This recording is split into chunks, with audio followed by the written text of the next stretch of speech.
चलिए, तो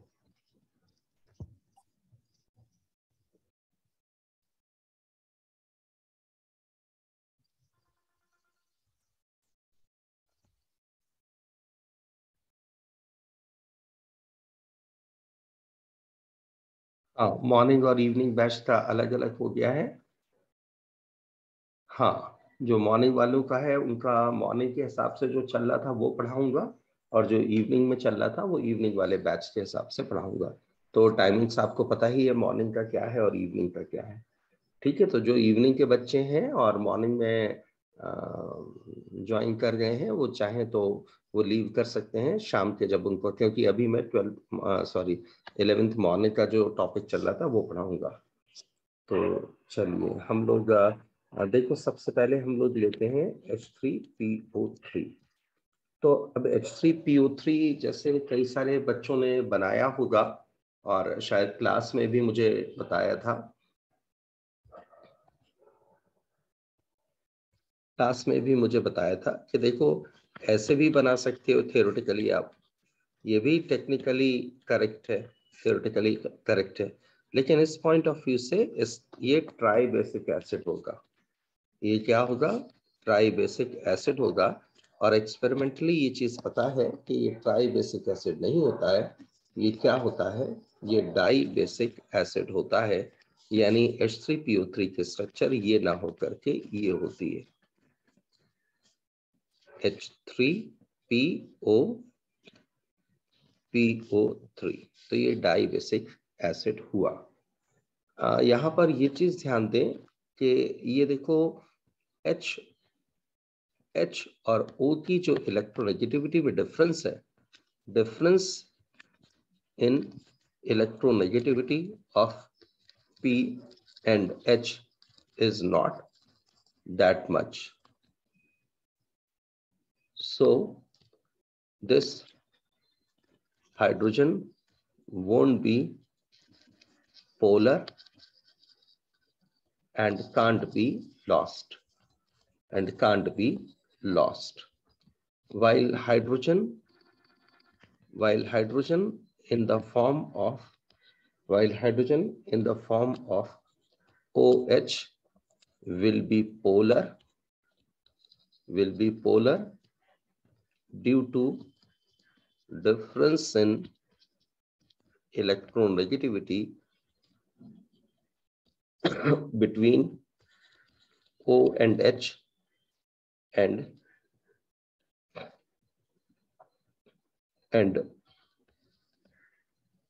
will be lost easily. Since such hydrogens are 2 in number, so will be dibasic in nature. That's the reason. अब ये तो आपका H3PO3 हुआ, ये तो आपका H3PO3 हुआ।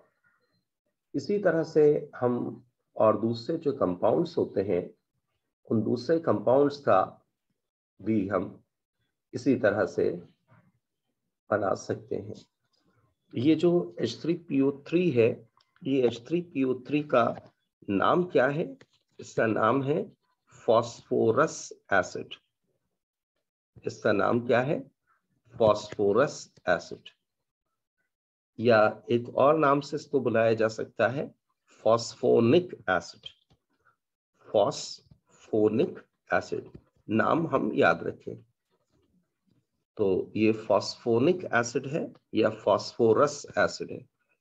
एक और होता है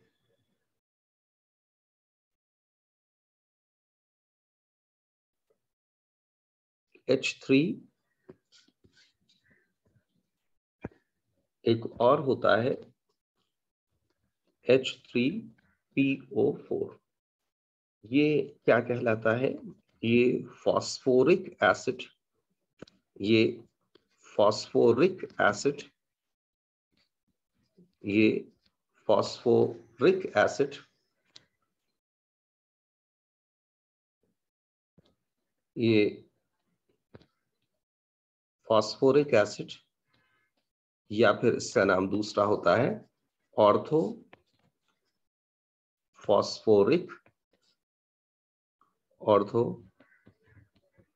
फॉस्फोरिक एसिड। अब इसको देखो, इसमें ये हो गया H3PO4, H3PO4।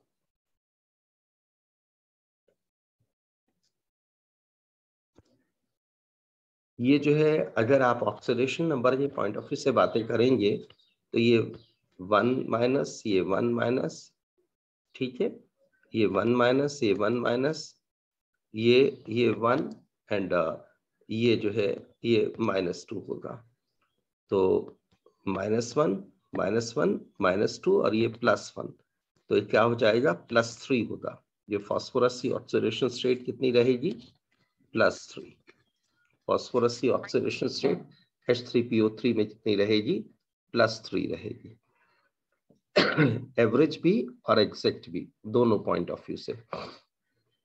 और अगर वो आपसे पूछे इसमें फास्फोरस की वैलेंसी कितनी है, अगर वो आपसे पूछें कि फास्फोरस की वैलेंसी कितनी है, तो देखो 1 2 3 और 2 5। कैसा है फास्फोरस, पेंटावेलेंट है। कैसा है फास्फोरस, पेंटावेलेंट है। ये चीज हम याद रखें। अच्छा, यहां पर भी देखें फास्फोरस की वैलेंसी क्या है, 1 2 3 एंड 2 5। तो कैसा है, पेंटावेलेंट, पेंटावेलेंट। यानी वैलेंसी जो है फास्फोरस की वो कितनी है, वैलेंसी फास्फोरस की 5 है। अच्छा चलिए, अब ऑक्सीडेशन नंबर पे चलते हैं। ऑक्सीडेशन नंबर कितना होगा, ऑक्सीडेशन नंबर फास्फोरस का कितना है, ऑक्सीडेशन नंबर है फास्फोरस का -1 -1 -1 और -2। तो कितना हो गया, +5। -5 टोटल आया, तो फास्फोरस कितना हो गया, +5। ऑक्सीडेशन नंबर फास्फोरस का +5 है, चार्ज फास्फोरस का +5 है। आपकी एग्जैक्ट मेथड से भी और एवरेज मेथड से, दोनों से सेम आंसर आएगा। ऑक्सीडेशन नंबर ऑफ फास्फोरस का +5। ये कैसा एसिड है, ये ट्राई बेसिक एसिड है। H3PO4 कैसा है, ये ट्राई बेसिक एसिड है। क्यों, क्योंकि इसमें 3 OH है ना, तो 3 H tribasic, because can lose 3H from 3OH 3H from 3OH। So अगर इसका आप इक्विवेलेंट वेट निकालना है, तो equivalent weight is equal to molecular weight upon कितना आएगा, 3। और अगर इसका इक्विवेलेंट वेट आपको निकालना है, तो equivalent weight is equal to molecular weight upon n factor कितना है, बेसिसिटी कितना है, 2, तो 2 आएगा। तो इस तरह से ये आपका मोनोबेसिक, डाइबेसिक या ट्राइबेसिक एसिड होते हैं। डिपेंड करता है कि उनका फॉर्मूला क्या है, उनकी स्ट्रक्चर क्या है, ठीक है।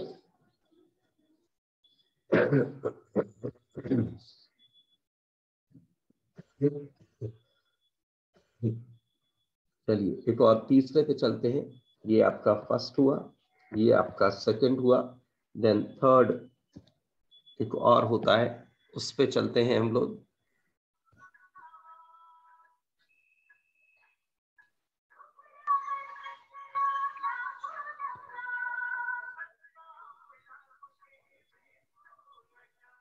राजिक माइक बंद करो।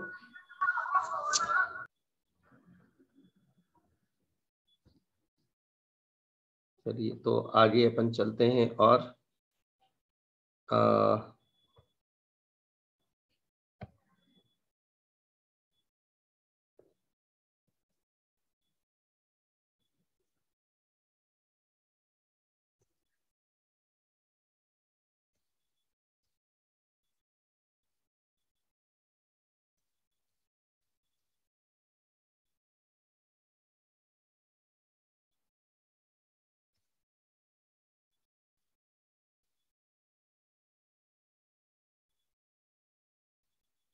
मैं पेज को नेक्स्ट पेज पे देने के लिए कर रहा हूँ, ठीक है।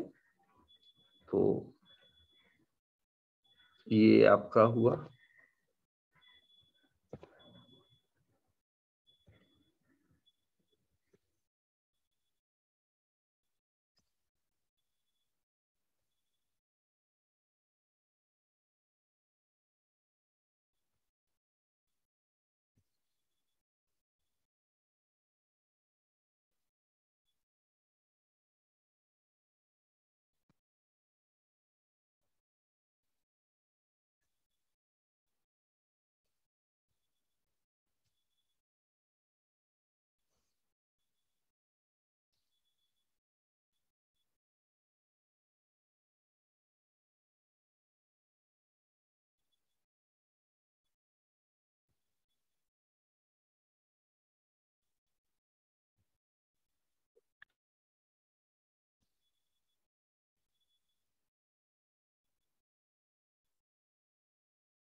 तो ये आपका H3PO4 एंड H3PO3 हुआ। अब आगे हम लोग चलते हैं H3, अब आगे हम लोग चलते हैं H3PO2 पर। H3PO2 का नाम क्या होता है? Hypophosphorous acid. Hypophosphorous acid, hypophosphorous acid. अब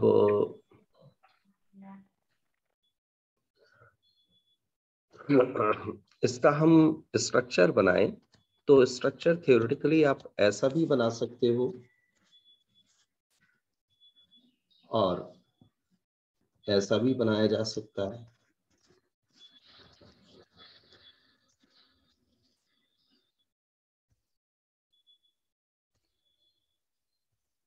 H3PO2, ये दोनों स्ट्रक्चर्स थ्योरेटिकली सही है, लेकिन अगर इस पॉइंट ऑफ से देखोगे तो आप ये डाइबेसिक एसिड होता है, लेकिन एक्चुअल में ये डाइबेसिक एसिड नहीं होता है, ये मोनोबेसिक एसिड होता है। यानी इसके पास सिर्फ एक ही OH होता है। तो एक OH इस स्ट्रक्चर में तो दो OH है, तो ये डाइबेसिक एसिड उस स्ट्रक्चर के पॉइंट ऑफ व्यू से हो जाएगा, लेकिन एक्चुअल में ये मोनोबेसिक एसिड होता है। तो इस तरह से अपन करेंगे।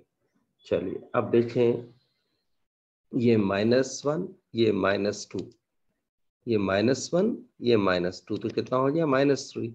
ये +1, ये +1, तो +2। -3 एंड +2 कितना आएगा? -1। तो फास्फोरस की ऑक्सीडेशन स्टेट कितनी होगी? +1। यहाँ पर फास्फोरस की ऑक्सीडेशन स्टेट कितनी है? +1। अब अपन वैलेंसी पे आते हैं। 1, 2, 3 एंड 2, 5। वैलेंसी कितनी है फास्फोरस की यहाँ पर इस स्ट्रक्चर में?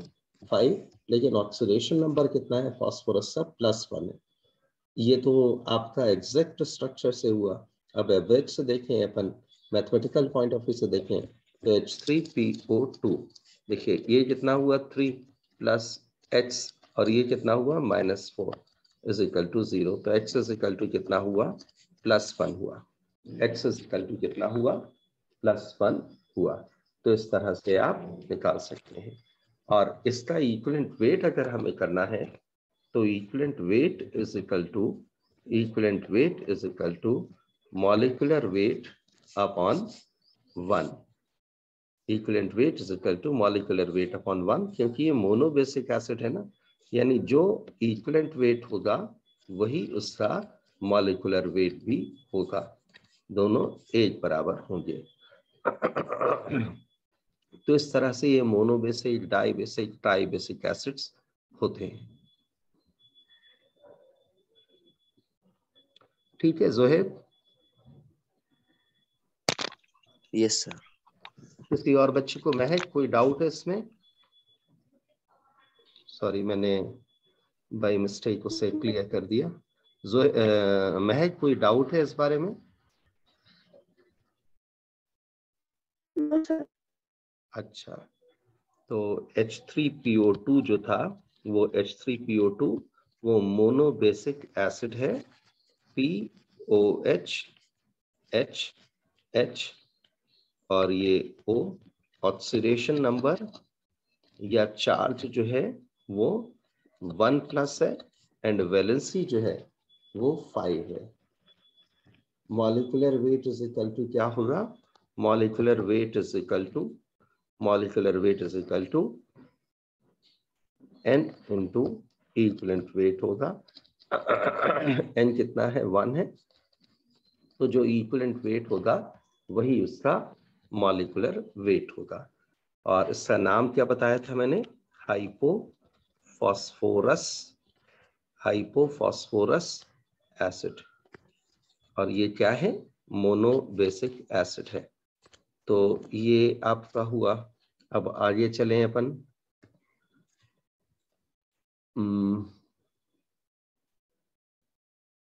देखो मैंने शायद HOCl,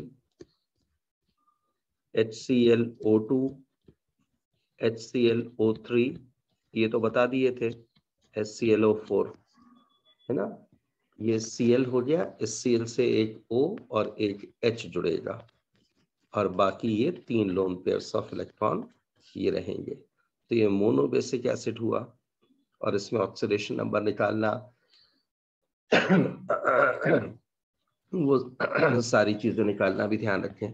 देन Cl, इस Cl से क्या जुड़ा? एक OH जुड़ा और एक O जुड़ गया। अब 2 लोन पेयर ऑफ इलेक्ट्रॉन्स इसके पास बचे, तो सेंट्रल एटम Cl है। देन वैलेंसी कितनी है, ऑक्सीडेशन नंबर कितनी है, वो सब अपन निकाल सकते हैं। ये 2 वैलेंसी हुई और एक ये 3, तो Cl की वैलेंसी यहाँ कितनी है? 3 है। Cl की वैलेंसी यहाँ कितनी है? 3 है। यहाँ कितनी है? Cl की वैलेंसी 1। ऑक्सीडेशन नंबर भी ऐसे ही निकाल लें हम। HClO3 ये OH हो गया, इसके पास 2 लोन पेयर और Cl के पास 3 ऑक्सीजन है। 3 में से एक यहाँ हो गया, 3 में से एक यहाँ पर हो गया और HCl ये हो गया, HCl ये हो गया, ClO3 हो गया। तो इस तरह से वो अपन से पूछ सकते हैं, इस तरह से वो अपन से पूछ सकते हैं कि इस पूरे कंपाउंड में टोटल लोन पेयर्स कितने हैं, या Cl के पास कितने लोन पेयर हैं, या ऑक्सीजन के पास कितने लोन पेयर्स हैं, या कितने कोऑर्डिनेट बॉन्ड है। इस तरह से बहुत सारे सवाल वो अपन से कर सकते हैं। देन HClO4, ये HClO4 ये हो गया। तो वो अपन से पूछेंगे Cl के पास कितने लोन पेयर ऑफ इलेक्ट्रॉन है, तो Cl के पास 0 लोन पेयर ऑफ इलेक्ट्रॉन है, एक भी लोन पेयर नहीं है। यहाँ पर इस ऑक्सीजन के पास 2 हैं, यहाँ पर इस ऑक्सीजन के पास 3 है, इस ऑक्सीजन के पास भी 3 लोन पेयर्स हैं, इस ऑक्सीजन के पास भी 3 लोन पेयर्स हैं। तो सभी के पास लोन पेयर ऑफ इलेक्ट्रॉन्स इस तरह से हमसे वो टोटल कर सकते हैं। और ऑक्सीडेशन नंबर पूछ सकते हैं। ये 2 2 2 और ये -1, सो -2 -2 -2 -1 -7 हुआ। तो Cl क्या हो गया? 7+ हो गया। और वैलेंसी कितनी है Cl की? ये डाइवेलेंट, ये डाइवेलेंट, ये डाइवेलेंट, ये मोनोवेलेंट, 7 ऑक्सीडेशन नंबर है और 7+ उसका ऑक्सीडेशन नंबर है और 7 ही उसकी वैलेंसी है। तो एवरेज मेथड और एग्जैक्ट मेथड दोनों से आंसर सेम आएगा। तो इस तरह से अपन ये सभी चीजें निकाल सकते हैं। देन और आगे चले अपन। HNO3 और HNO2 भी आपको बता चुका हूं। कुछ और एक्सेप्शनल है अपने पास। Cr272 minus, MnO4 1 minus, CO2 तो बता ही चुका हूं, HNO3 और HNO2 भी बता चुका हूं।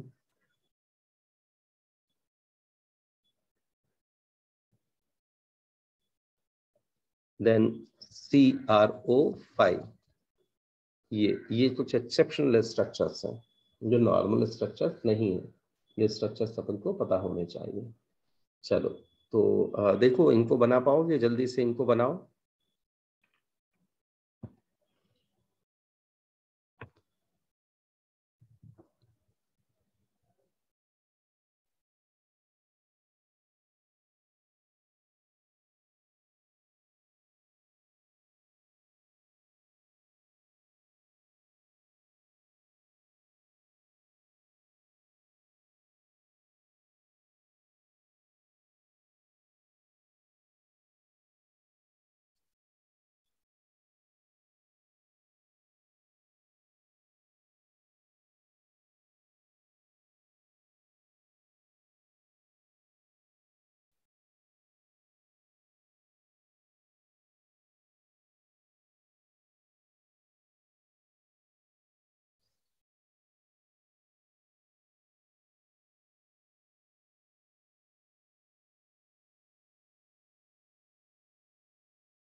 हाँ, किसी का हुआ? मुस्तफा हुआ बेटा? Zoheb, yes Zeeshan sir. हो गया? दिखाओ यस। स्ट्रक्चर, स्ट्रक्चर दिखाओ मुस्तफा।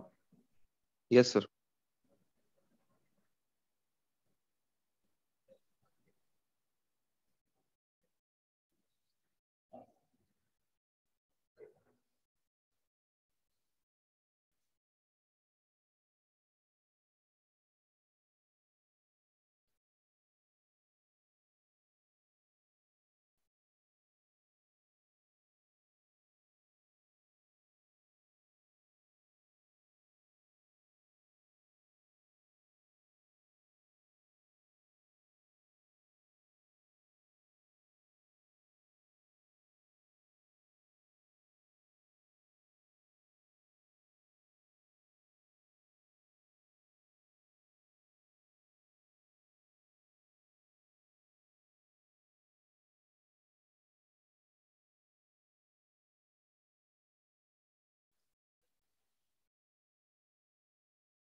हाँ मुस्तफा, स्ट्रक्चर दिखाओ बेटा।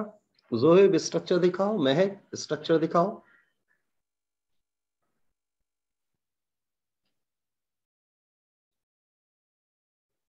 सहरिश स्ट्रक्चर दिखाओ।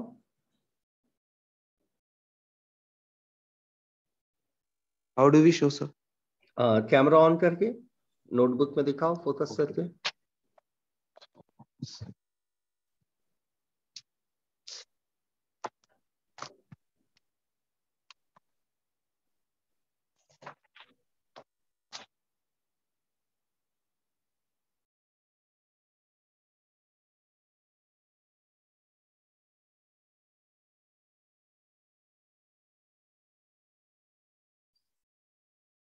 मैं कभी हुआ नहीं स्ट्रक्चर्स।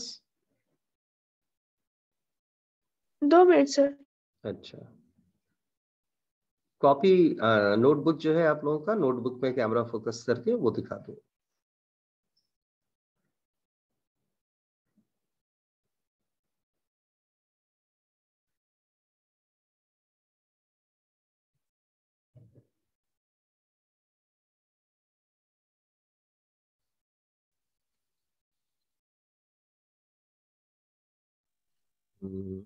ये पहला सर वाला कैन यू क्या है? सी हाँ, पहला वाला क्या है मुस्तफा? CR207 है। CL2 होते हैं? Yes sir. अच्छा, चलिए ठीक है। CR के बीच में कुछ नहीं है ना, डायरेक्ट है CR। चलिए ठीक है। महक आप दिखाओ। अच्छा, दूसरा दिखाओ, MnO4- पे फोकस करो। हाँ ठीक है, MnO4-, लेकिन इसमें O O के ऊपर 2- नहीं आ रहा ना? आ रहा है? तो 1- है शायद चांस। हाँ, MnO4 का। 1- आ रहा है। कौन यस से सर। वाले पे आ रहा है? ओके ये ओके। वाले पे। अच्छा ठीक है, वेरी गुड। और इधर सर। सी, हाँ ठीक है, ठीक है बेटा। और CO2 कौन सा है? CO2, ठीक है, CO2। चलो, आप CO2 बना रहे थे तो मुझे एक और याद आया, C3O2। और एक और याद आया, Br3O8, अपन ये भी बनाएंगे। अच्छा, इसके बाद CrO5 दिखाओ। CrO5 बन पाया नहीं? यस बनो।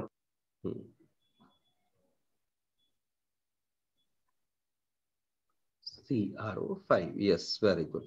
चलो ठीक है। ठीक है बेटा। महक दिखाओ। जोहेब जल्दी दिखाओ बेटा, जल्दी जल्दी करो, इतना टाइम नहीं लगाओ, ताकि अपन जल्दी जल्दी दूसरी और बातें भी करते जाएं।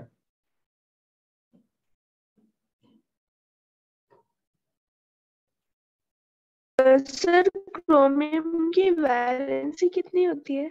4 या 6? क्रोमियम की वैलेंसी वेरिएबल होती है।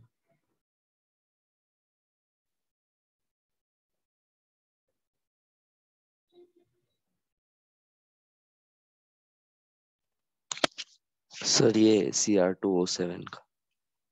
CR2O7 थोड़ा सी बीच में दिखाओ, 2 CR के बीच में दिखाओ जोहेब। हाँ, यस, गुड गुड, फाइन। और इसके बाद और दूसरा, MnO4-, ये क्या है? CrO5 है। CrO5 ये थोड़ा सी गड़बड़ हुआ बेटा, मैं बताता हूँ क्या गड़बड़ है। और MnO4 माइनस नहीं है, CO2 नहीं सर, है। होने वाला है। अच्छा चलो ठीक है, चलो ठीक है, मैं बताता हूँ, अब अपन और इंतजार नहीं कर सकते, तो चलो देखो CrO2O7 कैसे बनाएंगे। मुस्तफा ये गड़बड़ हुआ बेटा, Cr2O7, ये Cr2O7, ये इस तरह से अपन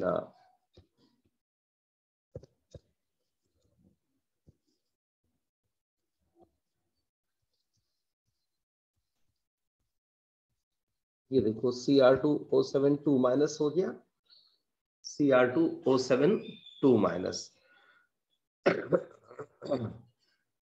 Cr2O7 2 माइनस हो गया, और इस Cr की वैलेंसी देखो 2 and 2 4 5 and 6, Cr की वैलेंसी कितनी है 6, ये -1, ये -1, ये -2 -2 -1, तो कितना हो गया सर -6, -6 है तो Cr कितना होगा 6 प्लस, ऑक्सीडेशन नंबर कितना है 6 प्लस है, और वैलेंसी कितना है 6 है, ये Cr2O7 2 माइनस में Cr का हो गया। इसे क्या बोलते हैं, डाइक्रोमेट आयन बोलते हैं, क्या बोलते हैं इसे, डाइक्रोमेट आयन बोलते हैं। हाँ सोहेब बोलो।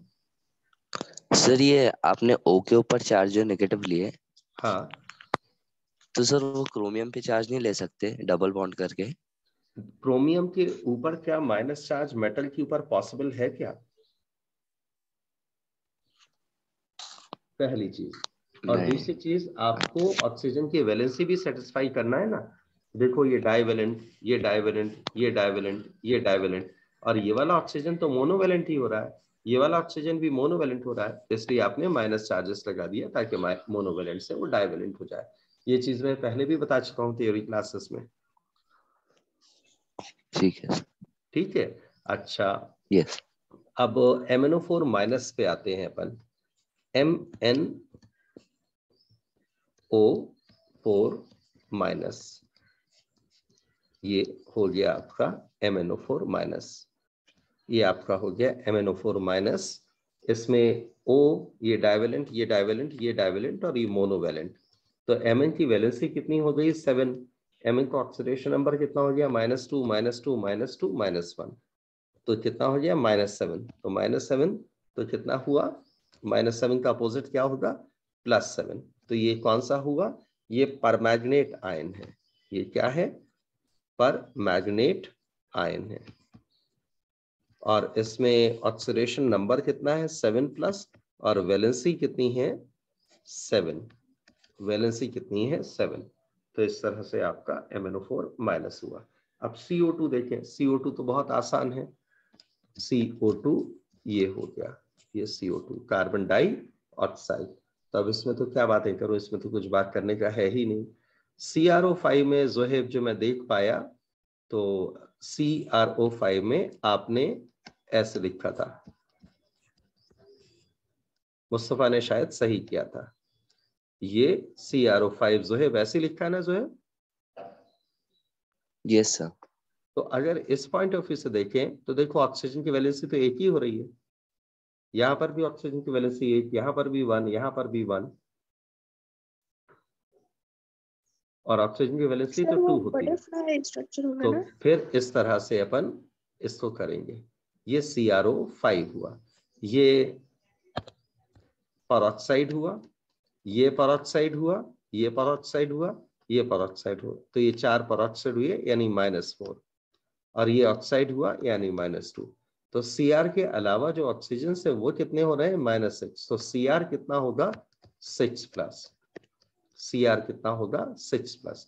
अब Cr की वैलेंसी देखो 1 2 3 4 5 एंड 6, वैलेंसी भी 6 और ऑक्सीडेशन नंबर भी 6, वैलेंसी भी 6 और ऑक्सीडेशन नंबर भी 6। ये हाईली अनस्टेबल होता है, ये हाईली अनस्टेबल होता है, डीप ब्लू और वायलेट कलर्ड होता है, डीप ब्लू या फिर इसका कलर कैसा होता है डीप वायलेट होता है, और ये बटरफ्लाई स्ट्रक्चर कहलाता है, ये बटरफ्लाई स्ट्रक्चर है।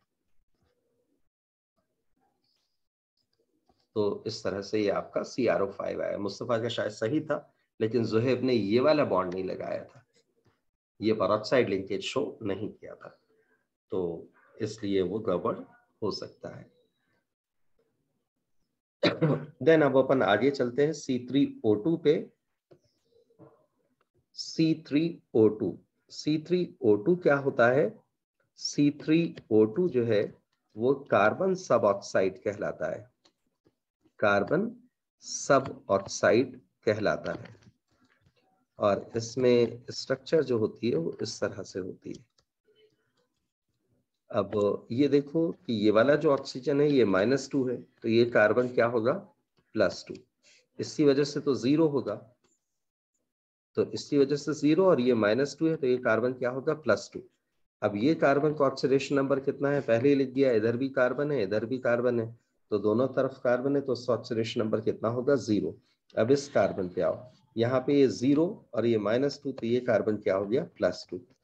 तो यहाँ पर कार्बन जो है +2 एंड 0 ऑक्सीडेशन स्टेट शो करता है, +2 एंड 0 ऑक्सीडेशन स्टेट शो करता है। अब अपन वैलेंसी पे आते हैं कार्बन की। कार्बन की वैलेंसी देखो, ये कार्बन की वैलेंसी 1 2 3 4, इस कार्बन की वैलेंसी देखो 1 2 3 4, इस कार्बन की 1 2 3 4, तो कार्बन की वैलेंसी 4 है और ऑक्सीडेशन स्टेट +2 एंड 0 है। ये तो आपकी एग्जैक्ट मेथड से आपने कैलकुलेट किया। ये किस मेथड से कैलकुलेट किया आपने? एग्जैक्ट मेथड से कैलकुलेट किया। अब अपन एवरेज मेथड पे आते हैं। एवरेज मेथड से ऑक्सीडेशन नंबर कैसे कैलकुलेट करेंगे? 3x - 4 is equal to 0. 3x - 4 is equal to 0. So x will be equal to 4/3. ये एवरेज मेथड आ गया, ठीक है, इस तरह से निकाला जाता है। देन Br3O8, Br3O8 मैं पहले भी आपको बता चुका हूं, फिर से दोबारा से बता रहा हूं।